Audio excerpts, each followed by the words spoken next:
नमस्कार. World peace yoga सेंटरचे गुरु Vishnu मंदिरजी, PhD teacher, माझे परमपूज्य आई वडील, माझी प्रिय बंधू प्रीती, भाता ऋषिकेश, आमच्या Sarita sister, doctor Patwardhan, Mrs Deshmukh गुरुजी आज आलेले आहेत. नमस्कार. आणि तेवढ्या पावसात, भर पावसात तुम्ही सगळे रविवारी आल्याबद्दल तुमचे खूप खूप आभार आणि धन्यवाद. आज आपण कर्मयोगाचा शेवटचा भाग बघणार आहोत. पुढच्या वेळेला ज्ञानयोग करणार आहोत, मग भक्तियोग. सप्टेंबरच्या शेवटच्या आठवड्यापर्यंत राजयोगाची रिव्हिजन फिनिश करणार आहोत आणि आपलं संपवणार आहोत. तर आज आपण सुरुवात करूया कर्मयोगाचा शेवटच्या भागात. त्याच्यात सगळी समरी आपण एकत्र करतोय. भगवद्गीतेचे जर अध्याय बघितले तर ते कर्मयोग शास्त्र आहे असं लोकमान्य टिळकांनी गीता रहस्यात म्हटलेलं आहे. भगवद्गीता कर्मयोग शास्त्र असंच म्हटलेलं आहे त्यांनी. म्हणजे इट इज मोर ऑफ कर्मयोग प्रपोनंट. तर त्याच्यात वेगवेगळ्या अध्यायात सगळीकडून ते कर्मयोगावरच येत आहेत.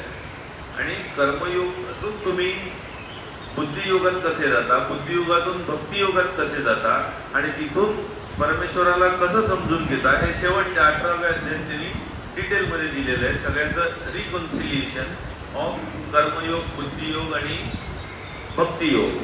तर याच्यात आपण आता थोडक्यात बघूया. आधीपासून आपण जर बघितलं कर्मयोगाची सुरुवात, तर योग चित्तवृत्ती निरोध, म्हणजे चित्तवृत्तींचा निरोध. शरीराच्या वापराने कर्मयोग, इमोशन प्रेमाच्या वापराने भक्तियोग, बुद्धीच्या वापराने ज्ञानयोग आणि लाईफ एनर्जी राजयोग. अशाने तुम्ही तुमची एनर्जी इकडे तिकडे वेस्ट होऊन देत नाही. करेक्ट आयडेंटिफिकेशन आणि करेक्ट डिसआयडेंटिफिकेशन आणि त्याच्यात तुम्ही युनियन विथ गॉड. तो हे अथर्वशीर्ष, निर्वाण षटकम, चरपट पंजिरेकीमध्ये ह्याच गोष्टी दिलेल्या आहेत की तुम्ही खरोखरीच कोण आहात आणि खरोखरीच कोण नाही आहात. कर्मयोग शास्त्र इन शॉर्ट एका लाईनीमध्ये हेच आहे, जे कर्म तुम्ही खरोखरीच कोण आहात आणि कोण नाही आहात हे समजून करता तेव्हा तुम्ही देवाशी जुडलेले असता. दॅट इज कर्मयोग. संपला विषय. मग हे सगळं एक्सपान्शन जे आहे ते त्याच फॅक्ट्स आहे. तर क्वालिफिकेशन काय? पहिले यम, नियम, धर्म, एथिक्स आले पाहिजे. तुम्ही प्युरिफाय झालं पाहिजे स्वतःला. दुसरं, वर्क सेल्फलेसली, निस्पृहपणे काम केलं पाहिजे. तिसरं, वर्क फिअरलेसली, निस्पृहपणे करा, न घाबरता फिअरलेसली करा. आणि work for the highest ideal, म्हणजे जे नित्य आहे, सत्य आहे, अटळ आहे, न बदलणार आहे, त्याच्यासाठी काम करा. त्याला कर्मयोग. मग कर्म संन्यास, संन्यास म्हणजे काय आणि त्याग म्हणजे काय, ह्याच्यातला आपण फरक समजून घेतला. संन्यास म्हणजे ज्या ऍक्शन इच्छांवरती बेस आहेत, म्हणजे ऍक्शन बेस्ड ऑन डिझायर्स, त्या तुम्ही त्यागता, त्याला म्हणतात संन्यास. आणि त्याग म्हणजे जी कर्मफळ आहेत, fruits of action, he fruits तुम्ही त्यागून देता, त्याला म्हणतात त्याग. आता हे कर्मफळ थांबवण्यासाठी तुम्हाला कर्ता, अधिष्ठान, इंद्रिये, पुरुषकारा आणि द्वेष या गोष्टी लक्षात ठेवणं गरजेचं आहे. एक मिनिट चालेल.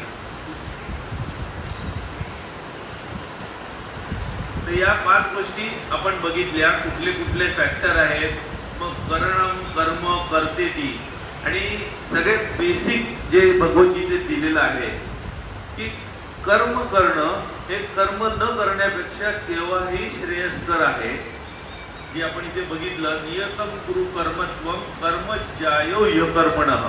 कर्म हे अकर्मणापेक्षा जास्त आहे, न करण्यापेक्षा. कारण शरीराचे धर्म जे आहेत, शरीर यात्रा जे आहे, त्याच्यात कामाशिवाय शरीर चालूच शकणार नाही, श्वास घेतल्याशिवाय, खाल्ल्याशिवाय.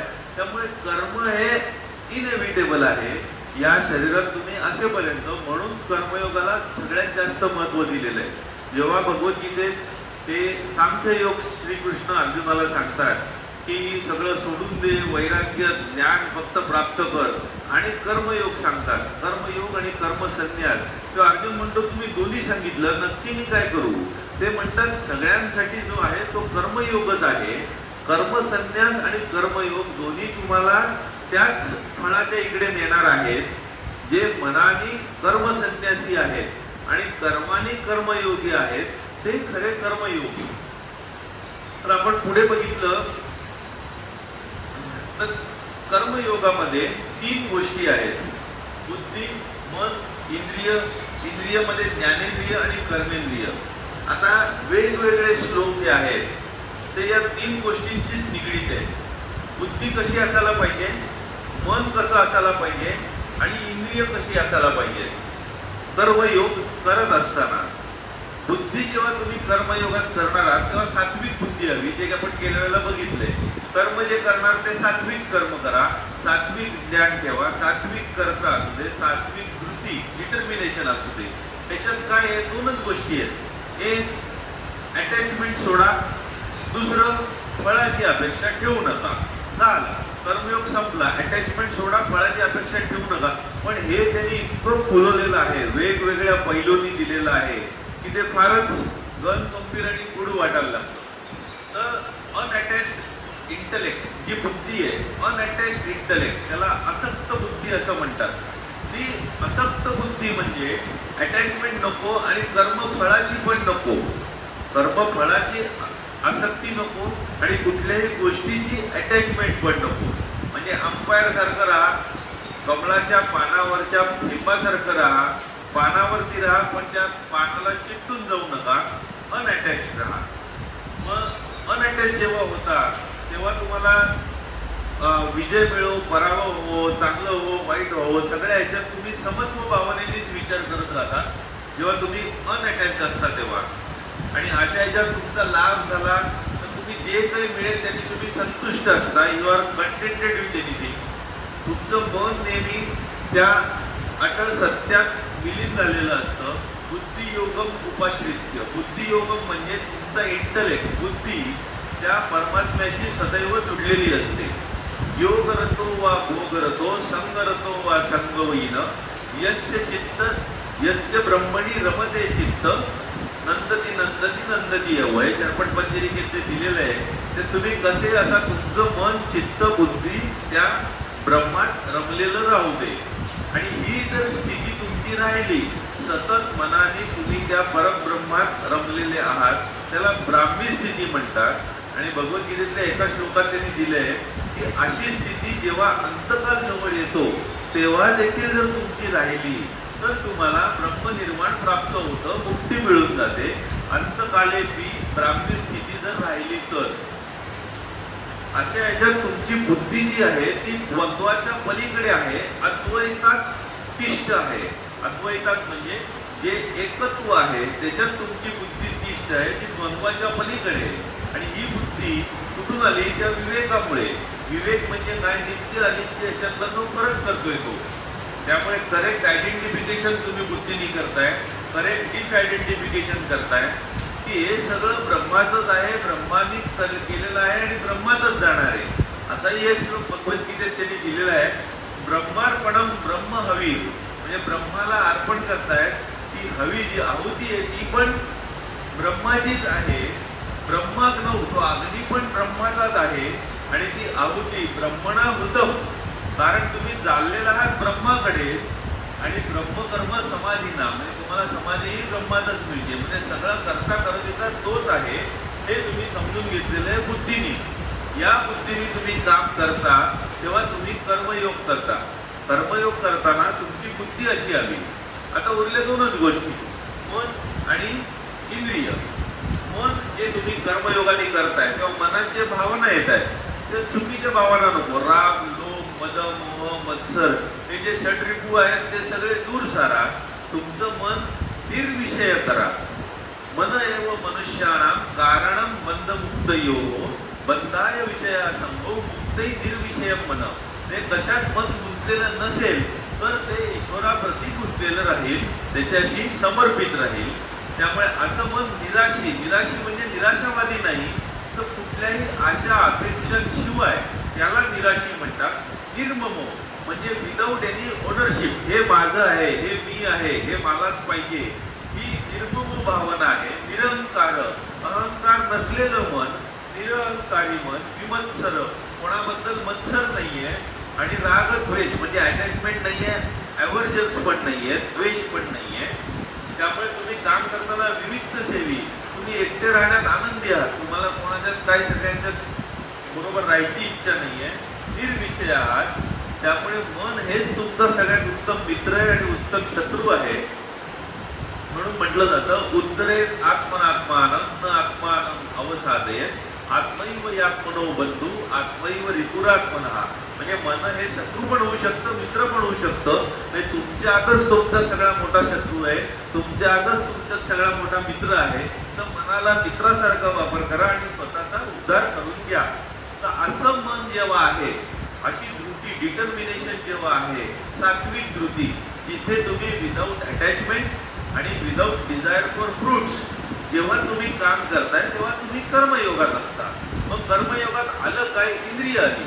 आता इंद्रियांचा कंट्रोल जो आहे तो काही सोपा नाहीये, त्याच्यात बऱ्याच अडचणी आहेत. आता आपण जर बघितलं, इंद्रिय आणि मनोबुद्धीर अस्य अधिष्ठानं मच्युते एतैर विमोहत्येष ज्ञानम आवृत्य देहिनम.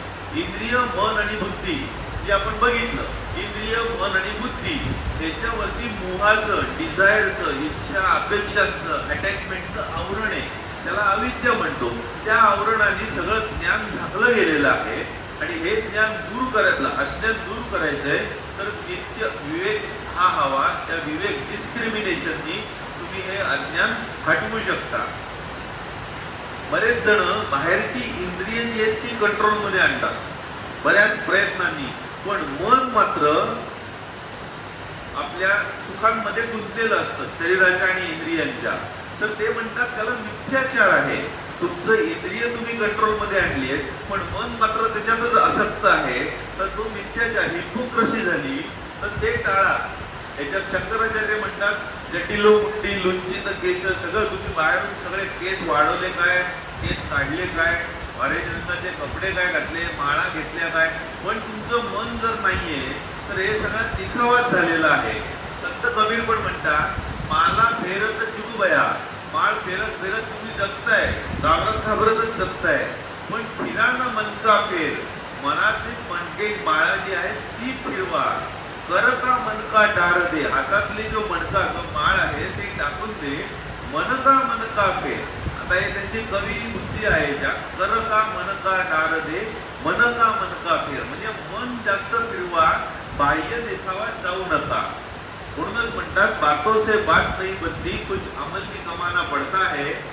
सिर का झुक जाना काफी नहीं, मन का झुकना जरूरी है. म्हणजे आतून तुम्ही बदलणं गरजेचं आहे. नुसतंच इंद्रिय कंट्रोल चालणार नाही, मनावरती कंट्रोल पण हवा. एखाद्याला मारलं नाही, त्याला अहिंसक नुसतं म्हणत नाही, तर त्याला मारण्याचा विचार पण न करणं ही खरी अहिंसा झाली. म्हणजे नुसतंच कृती नाही तर विचार देखील बदलणं गरजेचं आहे. मग या विचारामध्ये तुम्ही कसं काय पहिले इंद्रियांवरती कंट्रोल करणार, तर याच्यात एक छान त्यांनी दिलेलं आहे, यदा संहरते चायम कुर्मोंगानिव सर्वशः इंद्रियाणी इंद्रियार्थ्यात्वे तस्य प्रज्ञा प्रदेशूला. थोडक्यात कासव जे असतं ते सगळे आपले हात पाय जे आत घेऊन टाकतं, तशी आपली इंद्रिय सगळी आपल्याला काबूत आणायची. ती पहिले आत घ्या, म्हणजे तुम्ही इंद्रिय आणि इंद्रियाच्या आसक्त ज्या गोष्टी आहेत, म्हणजे सेन्सेस आणि सेन्स ऑब्जेक्ट, त्याच्यातला संबंध कट करून टाका. सेन्स जे आउटवर्डली डायरेक्टेड आहेत ते इनवर्डली डायरेक्ट करा. कुठली गोष्ट बघायची इच्छा आहे, ऐकायची इच्छा आहे, ह्या ज्या गोष्टी बाहेरच्या आसक्त आहेत त्या आत डायरेक्ट करा. म्हणजे ऑटोमॅटिकली तुमचे सेन्सेस अंडर कंट्रोल यायला मदत होती. मग याच्यात ते म्हणतात की हा पहिला भाग झाला की तुम्ही सेन्सेस आर्टिफिशियली फोर्सफुली आत घेताय, जे कासव जसं आत घेत आहे. पण ही पहिली स्टेप झाली. दुसरी स्टेप कुठली, जेव्हा तुम्हाला परमदृष्टी प्राप्त होते, जेव्हा तुम्हाला परम ज्ञान प्राप्त होत जातं, तेव्हा त्यांनी एक छान श्लोक दिलेला आहे, विषयान विनिवर्तन्ते विषयान विनिवर्तन्ते निराहारस्य देहिनम रसवर्जम रसोप्यस्य परम दृष्ट्वा निवर्तते. थोडक्यात जेव्हा तुम्ही सध्या कंट्रोल करता, सेन्स ऑर्गनचा, मनाचा कंट्रोल, ताबा करता, तेव्हा तो तुम्ही ताबा आणला असता म्हणजे रसाचा वर्ज केलेला असला तरी रस चाखायची इच्छा थोडी शिल्लक असते. पण जेव्हा तुम्ही परमज्ञानाच्या जागेपर्यंत पोचता तेव्हा ती इच्छा देखील तुमची निवर्तते, तीही नाहीशी होते. तेव्हा खरे तुम्ही वरच्या लेवलला पोचता. म्हणजे नुसतंच मी कंट्रोल केलाय, सगळं काही मी टाळलेलं आहे हे पुरेसं नाहीये. तर हळूहळू याच्यात कर्मयोगात तुम्ही प्रोग्रेस करत जाता तेव्हा तुम्हाला परमज्ञानाची प्राप्ती होते, जी आपण इकडे बघणार आहोत. कर्मयोगात तिकडे कसं पोचतो, तर ती परमज्ञानाची प्राप्ती जेव्हा होते तेव्हा ती इच्छाच मनापासून नाहीशी होऊन जाते, मनच बदलून जाते, मनातले विचारच बदलून जातात. मग अशा ह्याच्यात तुम्हाला जो कंट्रोल करायचा इंद्रियांचा, तर सुख दुःख जे आहे सगळ्या ह्याच्यात तुम्ही समत्वानी वागणं गरजेचं आहे. मग योगस्थ गुरु कर्माणी बुद्धियुक्तो हे जे वेगवेगळे आहेत, सुख असो वा दुःख असो, आनंद असो वा दुःख असो, सगळ्या ह्याच्यात तुम्ही समत्व बुद्धीने वागा, हृदयाने पराजित न होऊन देता. आता कर्मणाच्या ह्याच्यात शेवटचे 2 श्लोक म्हणजे मी आता इथे घेतलेत ते वेगवेगळ्या ठिकाणी आलेले आहेत, पण कर्माशी निगडीतच आहे. तो कर्मयोगी असतो, तो जेव्हा कर्म करत असतो तेव्हा हे 2 श्लोक खूपच छान आहेत, नीट समजून घेऊया.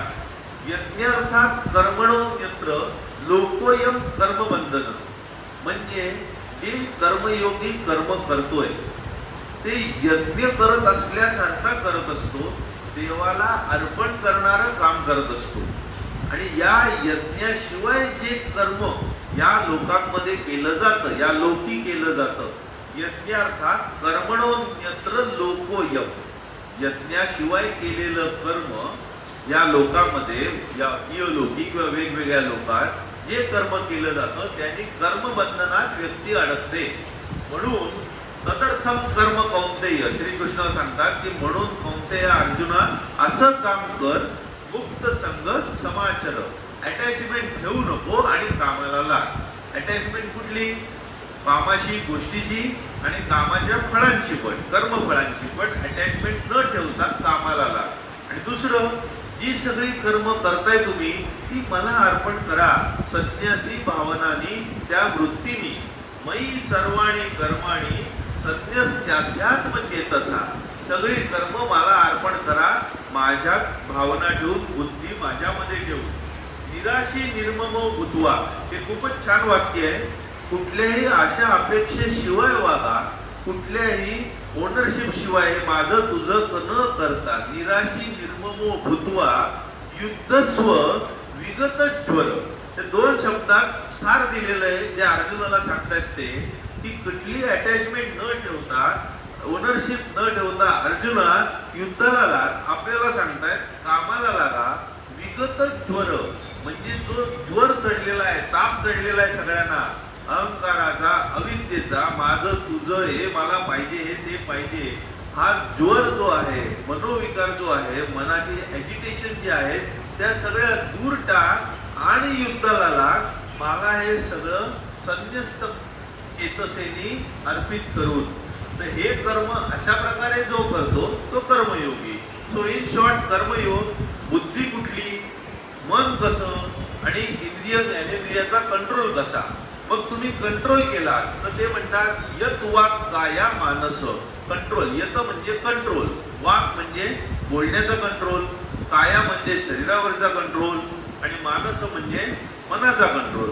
दुसऱ्या श्लोकातील यत चित्तात्मा म्हणजे चित्त, आत्मन, मन, त्यांचा तुम्ही जो कंट्रोल करता तो. म्हणजे वेगवेगळ्या पद्धतीने तुम्ही शरीराचे, मनाचे, बुद्धीचे मालक व्हा, गुलाम होऊ नका, तेव्हा तुम्ही या पोझिशनला पोचाल.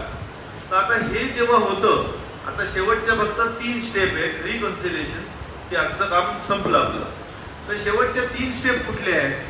जेव्हा तुम्ही ABC म्हणजे ही बुद्धी, हे मन आणि हे इंद्रिय हे समजून घेऊन जेव्हा काम करता तेव्हा त्याला कर्मयोग म्हणतात, जे आपण इतक्या वेळ बोलत होतो. हा कर्मयोग जेव्हा तुम्ही करत जाता तेव्हा हळूहळू हळू त्या कर्मयोगात तुम्ही नैष्कर्म सिद्धीला पोचता. नैष्कर्म सिद्धी म्हणजे ऍक्शनलेस ऍक्शन, अकर्म, जे त्यांनी म्हटलेलं आहे, ज्या कर्माची तुम्हाला फळं मिळत नाही, सीडलेस वर्क, त्याला नैष्कर्म सिद्धी असं म्हणतात. ते कर्म तुम्ही कुठल्याही अपेक्षेशिवाय अटॅचमेंट शिवाय करताय आणि परमेश्वराला अर्पण करताय तर ते नैष्कर्म सिद्धी होते. आणि ते जेव्हा तुम्ही नैष्कर्म सिद्धी प्राप्त करता या कर्मयोगाच्या द्वारे, जे कर्म केल्याशिवाय आपल्याला जगणं शक्य नाहीये, ती नैष्कर्म सिद्धी प्राप्त झाली की तुम्ही फिट होता परम ज्ञान मिळवाला. आता इथे जोड आली कर्मयोगाची ज्ञानयोगाची. परम ज्ञान मिळवायला तुम्ही प्राप्त होता जेव्हा तुम्ही नैष्कर्म सिद्धी मिळवता तेव्हा. म्हणून इथे त्यांनी म्हटलेलं आहे, असक्त बुद्धी सर्वत्र जितात्मा विगत स्पृह नैष्कर्म सिद्धी परमा संन्यासेनाधिगच्छति.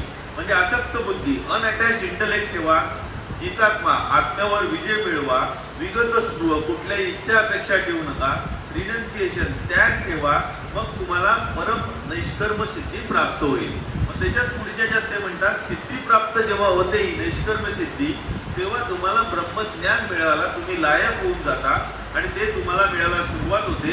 ही ज्ञानाची निष्ठा तुम्ही प्राप्त करता, परम ज्ञान तुम्हाला प्राप्त व्हायला लागतं. इथे झाला ज्ञानयोगाचा जोडणं. त्याच्यात शंकराचार्य चरपटपंजरिकेत म्हणतात,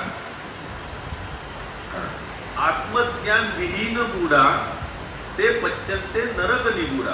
म्हणजे जे आत्मज्ञान प्राप्त करत नाही त्यांना नरक यातना शेवटपर्यंत भोगायला लागतात. आणि अजून एक चरपटपंजरिकेतला श्लोक आहे, त्यातला एक लाईन शब्द घेतो, ज्ञान विहीन सर्व मतेन भजतीन मुक्तीम जन्मशतेन.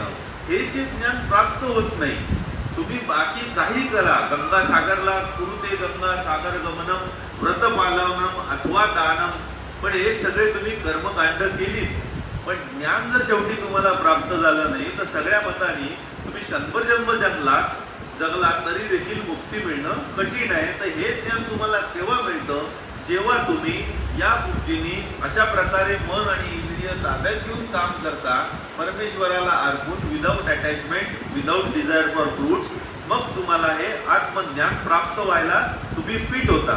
हे आत्मज्ञान प्राप्त व्हायच्या वेळेला you have to surrender to God. तुम्ही शरण जाणं गरजेचं असतं त्या परमात्म्याला, परम ईश्वराला. हे शरण जाणं काही ठिकाणी 6 प्रकारे त्यांनी म्हटलेलं आहे. Surrender to God is in 6 ways. आपण जर सायंटिफिकली बघायला गेलं तर पहिला पॉइंट आहे एथिकली वागा. म्हणजेच काय, परमेश्वराच्या इच्छेच्या विरुद्ध जाऊ नका, परमेश्वराच्या इच्छेने वागा, अनएथिकली वागू नका, जे धर्माविरुद्ध आहे ते वागू नका, म्हणजेच परमेश्वराच्या इच्छेविरुद्ध वागू नका. तिसरं त्याने दिलेलं आहे की पूर्णपणे परमेश्वरावर श्रद्धा ठेवा, विश्वास ठेवा.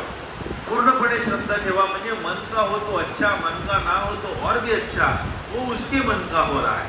म्हणजे जे होतंय ते चांगल्यासाठी, त्याच्या मागे भव्य दिव्य मागे योजना आहे ती आत्ता आपल्याला कळत नाही. आयुष्यात आपण जेव्हा मागे वळून आपल्या घटनांकडे बघतो तेव्हा बऱ्याच वेळेला आपल्याला साक्षात करतो, अरे या कारणासाठी ही गोष्ट झालेली होती. म्हणजे हे मी उदाहरण देतो, याच्यापेक्षा आपण दुसरी उदाहरणं जर घेतली तर स्टीव्ह जॉब्सनी जेव्हा भाषण दिलं होतं स्टॅनफोर्ड युनिव्हर्सिटीमधून, त्याला पॅन्क्रियाटिक कॅन्सर झाला होता, काही वर्ष उरलेली होती आणि त्याला जीवन मरणाच्या ह्याच्यावर उभं केलं होतं. तेव्हा तो म्हणतो, आयुष्यात मी मागे वळून बघतो तेव्हा मला अर्थ लागतो प्रत्येक गोष्टी मी का केल्या. कॉलेजमध्ये असताना मी नवीन फॉन्ट शिकायला घेतला, मला वाटत आहे मी का शिकतोय, कशा करता शिकतोय, पण जेवढा पहिला मी कॉम्प्युटर काढला तेव्हा तो फॉन्ट मला उपयोगाला आला आणि त्याचा मला तिथे संदर्भ लागला. शाळेत मी शिकत असताना संस्कृत शिकवायच्या गुंडे मॅडम, का शिकतोय वाटायचं, पण आज संस्कृतचा अभ्यास करताना वाटतं वा फारच ते गरजेचं होतं. तर ते कुठे ना कुठेतरी संदर्भ प्रत्येकाला जोडता येतात. त्यामुळे श्रद्धा परमेश्वरावर पूर्ण हवी शरण जाताना. चौथं, कृतज्ञतेची भावना हवी. जे काही घडतंय ही कृतज्ञतेची भावना त्या निर्माणकर्त्याबद्दल, प्रत्येक आजूबाजूच्या गोष्टीत तुम्हाला चमत्कार दिसत असतात ते कृतज्ञतेने बघणं गरजेचं आहे. जर तुम्ही कधी शक्य झालं तर गीतांजली वाचा, ज्याला नोबेल प्राइज मिळालंय, रवींद्रनाथ टागोरांनी दिलेली. त्याला आता अटल बिहारी वाजपेयींनी प्रस्तावना पण दिली आहे. फार सुंदर सुंदर कविता रवींद्रनाथ टागोरांनी लिहिल्या आहेत. इंग्लिशमध्ये ट्रान्सलेटेड आहे आणि डावीकडे त्यांचं हँडरायटिंगमध्ये छापलेलं आहे. त्याच्यात रवींद्रनाथ टागोर प्रत्येक गोष्टीत देवाप्रती जी कृतज्ञता व्यक्त करतात आणि प्रत्येक ह्याच्यात शेवटी ते परमेश्वर येतोच त्या कवितेमध्ये.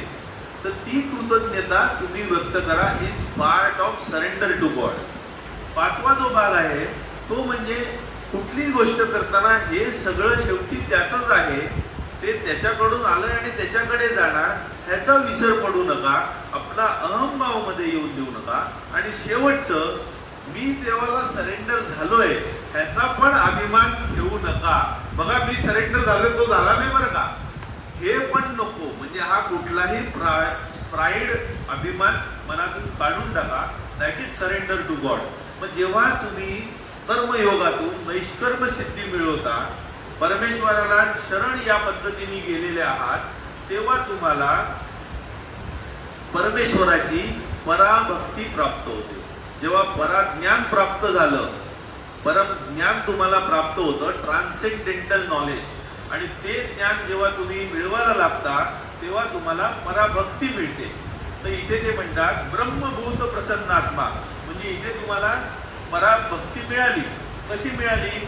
तर त्याच्यात तुम्ही वेगवेगळ्या गोष्टी केल्या. विविध सेवी लघवाशी यत्वा काया मानस, जे आपण मगाशी बघितलं. विविध सेवी म्हणजे एकटं राहण्यात पण तो खुश असतो. लघवाशी म्हणजे कमी खातो, अति दाबून खात नाही, म्हणजे शरीराचे लाड पुरवत बसत नाही. यत वाक काया मानस म्हणजे काया मानस आणि वाक बोलणं, शरीर आणि मन ह्याच्यावरती कंट्रोल मिळवलेला आहे. नंतर ध्यान योग परोनित्यम, सतत तो ध्यान योगात आहे, परमेश्वराच्या स्मरणात आहे. आणि वैराग्यम समुपाश्रिता, सगळं वैराग्य तो माझ्या आश्रयाला आलेला आहे. त्याच्यात तो काय काय त्यांनी सोडलेलं आहे? अहंकार, बलम, बलम म्हणजे स्ट्रेंथ, नको तिथे दुसऱ्यांना दटावणी करत नाहीये, गुंडगिरी करत नाहीये. अहंकारम बलम दर्पम कामम क्रोधम परिग्रह. काम म्हणजे डिझायर्स वेगवेगळ्या, क्रोध म्हणजे राग, जेलसी, हेट्रेड, परिग्रह म्हणजे सेल्फिशनेस. हे सगळ्या गोष्टी त्यांनी सोडलेल्या आहेत, विमुच्य आहे, सोडून दिलेल्या आहेत. निर्ममो शांत म्हणजे ओनरशिप नाहीये, त्याला शांती लाभलेली आहे. ब्रह्मभूयाय कल्पते, अशी व्यक्ती ब्रह्म ज्ञान मिळवायला कल्पते म्हणजे रेडी झालेली आहे. आणि ही रेडी झाल्यावर जेव्हा त्याला ब्रह्मभूत झालाय, तो त्याला ब्रह्मज्ञान मिळालेलं आहे, तेव्हा ते म्हणतात ब्रह्मभूत प्रसन्नात्मा न शोचती न कांक्षती. म्हणजे जेव्हा ब्रह्मभूतात तो स्थिर झालेला आहे तेव्हा तो दुःख करत बसत नाही, कसल्याही इच्छा करत बसत नाही. न शोचती न कांक्षती समसर्वेषु भूतेषु, समत्व भावना त्याच्यात आलेली आहे, सगळ्याला तो एकसारखं बघायला लागलेला आहे. मद भक्तीम लभते पराम, तेव्हा श्रीकृष्ण म्हणतात किंवा जेव्हा त्याच्यात समत्व भावना आलेली आहे, ब्रह्मज्ञान मिळाल्यावर सगळीकडे मीच आहे, एकत्वच आहे, अद्वैत आहे, हे ज्ञान त्याला जेव्हा प्राप्त झालं तेव्हा माझी पराभक्ती त्याला मिळते. इथे ज्ञान योगातून ते भक्ती योगात आलेले. पहिले कर्मयोग, तिकडून ज्ञानयोग, तिकडून भक्तियोग. भक्तियोग सगळ्यात श्रेष्ठ का मानला गेलं ते आपण शेवटी येऊया. पण गोष्ट अशी आहे की आता आपण कर्मयोग संपवतोय, पुढच्या वेळेला आपण ज्ञानयोग सुरू करतोय आणि मग भक्ती योगाकडे येतोय. हा सिक्वेन्स ह्याच्यात करताय. म्हणून ते म्हणतात की जेव्हा ब्रह्मभूत झालेला आहे तेव्हा मद भक्तीम लभते पराम, जेव्हा माझी भक्ती त्याला मिळते, त्याला प्राप्त होते, म्हणजे पराभक्तीमध्ये तो स्थित होतो. जेव्हा पराभक्तीत स्थित होतो तेव्हा खऱ्या अर्थाने तो मला जाणून घेऊ शकतो आणि तेव्हा त्याचं चित्त माझ्या चित्तात विलीन होतं. He develops God consciousness, he becomes God. म्हणूनच म्हटलंय त्यांनी भक्त्या माम अभिजानाती यावत नश्चास्मी तत्वतः ततो माम तत्वतो ज्ञात्वा विशते तदनंतरम. म्हणजे एकदा भक्ती त्याला प्राप्त झाली की तो मला खऱ्या अर्थाने तत्वता जाणून घेऊ शकतो आणि माझ्यात तो विलीन होतो आणि नंतरही तो तसाच राहतो. म्हणजे तो कायमचा त्या पदाला पोचतो. ते शाश्वत अव्यय पद, न ढळणारं पद त्याला प्राप्त होऊन जातं. म्हणून म्हणतात सर्व कर्माणी अपि सदा पूर्वाणु मत व्यपाश्रय, सगळी कर्म करून देखील अशी व्यक्ती माझ्या आश्रयाला जेव्हा आलेली असते तेव्हा माझ्या प्रसादाने, मत प्रसादात अवाप्नोती शाश्वतम पदम अव्ययम, त्या माझ्या प्रसादाने, ग्रेस ऑफ गॉडनी त्याला ते निढळ पद मिळून जातं. आणि सेकंडला फक्त एक आहे चेतसा सर्व कर्माणी, परत त्यांनी रिव्हिज केलेलं आहे. चेतसा सर्व कर्माणी, सर्व काम करत असताना तुमचं मन चेतसा कुठे आहे? मयी सन्यस्य मत्पर, संन्यासी बुद्धीने माझ्या परी स्थिर आहे. बुद्धियोगम उपाश्रित्य, म्हणजे तुम्ही ब्रह्मभूत आहात. तुमचं बुद्धी इंटलेक्ट परमेश्वराच्या पायी स्थिर केलेली आहे. बुद्धियोगम उपाश्रित्य मच्चित्त सततम भव. तेव्हा तुम्ही गॉड कॉन्शियसनेस डेव्हलप करता. आता ह्याच्यात एक बऱ्याच ठिकाणी उदाहरण दिलं जातं की गॉड इज लाईक इलेक्ट्रिसिटी आणि आपण ते इलेक्ट्रिसिटीच आहोत. ही मोठी इलेक्ट्रिसिटी, आपण छोटी इलेक्ट्रिसिटी होतो. मग आपलं शरीर मन काय प्रकारे आहे, तर ते वेगवेगळे जे कोश आहेत त्याच्यात आपलं शरीर जर कॉम्प्युटरची चिप पकडली आणि मन जे आहे, बुद्धी जी आहे त्याच्यातलं सॉफ्टवेअर पकडलं, तर सॉफ्टवेअर आणि कॉम्प्युटर चिप प्रत्येकाची भिन्न भिन्न आहे. इलेक्ट्रिसिटी सेम आहे. ती इलेक्ट्रिसिटी तिथे गेल्यावर तो कॉम्प्युटर काम करायला लागतो वेगवेगळ्या पद्धतीने. मग काहींचं खेळणं आहे, काहींचं एका जागी बसलंय, काहींचं सुपरफास्ट आहे, पण त्या खेळण्यामधली इलेक्ट्रिसिटी सेम आहे. हे 5000 वर्ष ख्रिस्तपूर्व श्रीकृष्ण ऑलरेडी सांगताय, ईश्वर सर्व भूतानां हृदयेषु तिष्ठति. ईश्वर सगळ्या लोकांच्या, सगळ्या प्राणी मात्रांच्या, जीवांच्या हृदयात स्थित आहे. भ्रामयन् सर्व भूतानी. ते सगळ्या प्राण्यांना इकडे तिकडे हलवतं ईश्वर. यंत्रारूढानी माया. म्हणजे ते यंत्र जे आहे, आपली शरीराची कॉम्प्युटरची ती एक प्रकारची यंत्र आहे आणि त्या माया, जी माया आहे त्यांनी ते यंत्रारूढ झालेलं आहे आणि त्यांनी ते इकडे तिकडे सगळ्यांना खेळवत आहे. म्हणजे सगळ्याच्या मुळाशी तो ईश्वरच आहे, ती इलेक्ट्रिसिटीज आहे आणि ती सगळ्यात खेळ करवतीये. मग अशा ह्याच्यात ते म्हणतात की मला शरण जा, सात्विक बुद्धी ठेवा, सात्विक मन ठेवा, सात्विक कर्म ठेवा. ही बुद्धी, मन आणि इंद्रिय जेव्हा तुम्ही कर्मयोगात ठेवता तेव्हा तुम्हाला नैष्कर्म्य सिद्धी प्राप्त होते. तुम्ही कुठलंही काम केलं तर त्याचं फळ तुम्हाला लागत नाही, कारण ते तुम्ही अपेक्षेशिवाय, इच्छेशिवाय, अटॅचमेंट शिवाय करताय. नैष्कर्म्य सिद्धी प्राप्त झाली की तुम्हाला ज्ञान, पराज्ञान प्राप्त होतं. पराज्ञान प्राप्त झालं की तुम्हाला पराभक्ती प्राप्त होते. पराभक्ती प्राप्त झाली की तुम्हाला माझं खरं स्वरूप कळतं आणि तुमच्यात गॉड कॉन्शियसनेस, तुम्ही मच्चित्त सततम भव, माझ्या चित्तात सतत राहायला लागता. इथे गोष्ट संपते आणि इथे हा कर्मयोगाचा भाग संपतो. पण शेवटी श्रीकृष्ण अजून एक जोडून देतात की जे पूर्ण डिव्होटेड आहेत, पूर्णपणे फेथफुल आहेत, कुठेही त्यांच्या मनात शंका, डाऊट नाहीये, पण त्यांना बाकी काही करणं जमत नाहीये, शेवटी ते एक ऑप्शन देतात, सर्व धर्मात परित्यज्य मामैकम शरणम व्रज. सगळं सोडून दे आणि मला एकट्याला शरण ये. अहम त्वाम सर्व पापेभ्यो मोक्षयिष्यामि मा शुचम. मी तुला सगळ्या पापातून मुक्त करीन, मोक्ष देईन, घाबरू नको, असं श्रीकृष्ण सांगतात. पण अर्जुन म्हणतो नक्की काय? ते म्हणतात ते सगळ्यांसाठी नाहीच आहे, सगळ्यांसाठी कर्मयोगच आहे, सगळ्यांनी हेच करावं. कारण एवढं शरण परमेश्वराला जाणं सगळ्यांना बहुतांशी अशक्य आहे, त्यांच्या बुद्धीमुळे, त्यांच्या इगोमुळे, त्यांच्या अहंकारामुळे. जर तुम्ही पूर्णपणे शरण जाऊ शकत नसाल तर कर्मयोग हाच उपाय आहे. म्हणजे work with devotion to God is कर्मयोग. तर हा कर्मयोगाचा आपण आता साधारणपणे लेखाजोखा घेतला. परत एकदा लास्ट रिव्हिजन करूया, म्हणजे पुढच्या वेळेला आपण ज्ञान योगाकडे वळता येईल. योग चित्त वृत्ती विरोध, prerequisites, work selflessly, work fearlessly, work for the highest ideal. संन्यास म्हणजे काय, त्याग म्हणजे काय. मग कर्म करताना आपण सात्विक, राजस आणि तामस यातले फरक बघितले.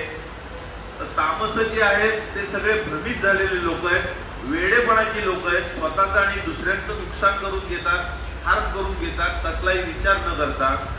राजसिक जे लोक आहेत ते द्वैतात अडकलेले आहेत, सुख दुःख, मी माझं मला, मी वेगळा तू वेगळा, अहंकार ह्याच्यात ते गुंतलेले, अविद्येच्या प्रभावाखालती आहेत आणि त्याला ते नित्य म्हणून समजून काम करतायत. आणि सात्विक जे आहेत ते योग्य विवेकाने नित्य काय हे समजून घेतलेलं आहे, अद्वैत काय हे त्यांच्या लक्षात आलेलं आहे, ते बुद्धियोगात आहे. आणि अशा पद्धतीने जे काम करतात ते नैष्कर्म्य सिद्धीला पोहोचतात. नैष्कर्म सिद्धीतून तुम्हाला पराज्ञान प्राप्त होतं. पराज्ञान म्हणजे नक्की नित्य काय आहे आणि नित्य काय आहे हे कळलं आणि तुम्ही परमेश्वराला शरण गेला तर पराभक्ती तुम्हाला प्राप्त होते. पराभक्ती, when you are truly devoted to God, then you realize the real nature of God. त्याचं खरं स्वरूप कळतं आणि त्याच्या स्थायी तुमचं चित्त स्थित होतं.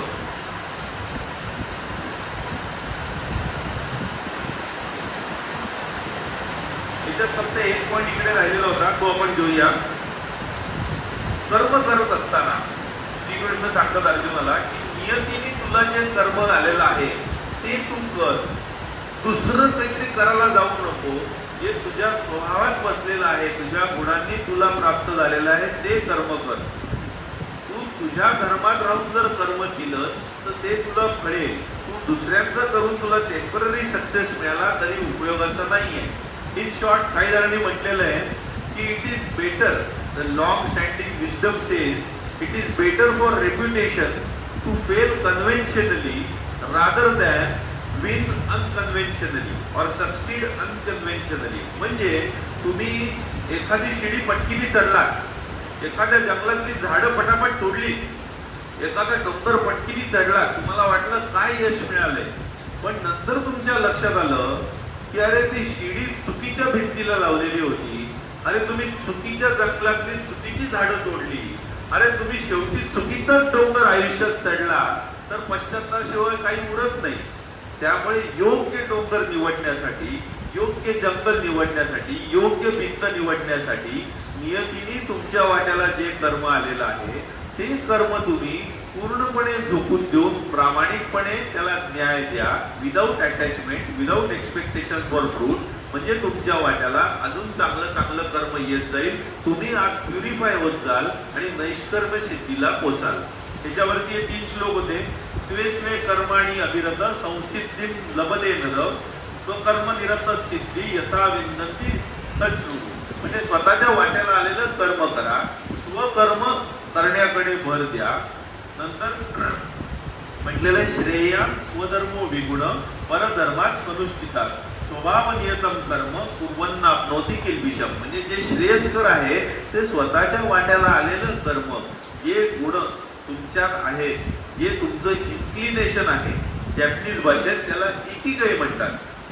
What you are good at, what you like it, what world needs it and what you are rewarded for is ikigai. 4 things together. जे तुम्हाला आवडतं, ज्याच्यात तुम्ही खूप चांगले आहात, म्हणजे स्वभाव नियतम कर्म, नथिंग एल्स. ज्याची जगाला गरज आहे ते तुम्ही जगाशी शेअर केलं तर जगाला त्याचा उपयोग होईल आणि त्याचा तुम्हाला मोबदला मिळेल, रिवॉर्ड मिळेल. So this 4 circle intersect, that is called Ikigai in Japanese language.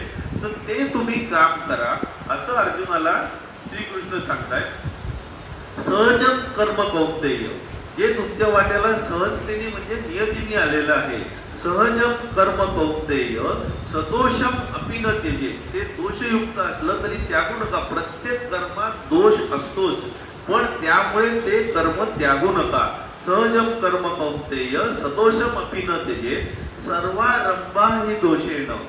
आरंभ म्हणजे प्रत्येक कर्म, प्रत्येक कर्मामध्ये काहीतरी दोष असतो. सर्वारंभा हि दोषेण धूमेनाग्नी रिवावृता.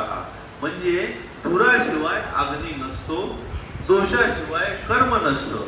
त्यामुळे दोष काढत बसून आपल्या कर्माला दोष देऊन हे करतो ते करतो आणि काहीच करायचं नाही, त्याच्यापेक्षा जे आलंय ते कर, त्यातले दोष तुला लागणार नाही. If you are working without attachment and without expectation of fruit. आता याच्यात एक हार्वर्ड युनिव्हर्सिटीमध्ये एक एक्सपेरिमेंट केला होता. एकाने त्याच्यावर पुस्तक लिहिलं होतं, त्याच्यात त्यांनी तो एक्सपेरिमेंट दिला होता डिटेलमध्ये.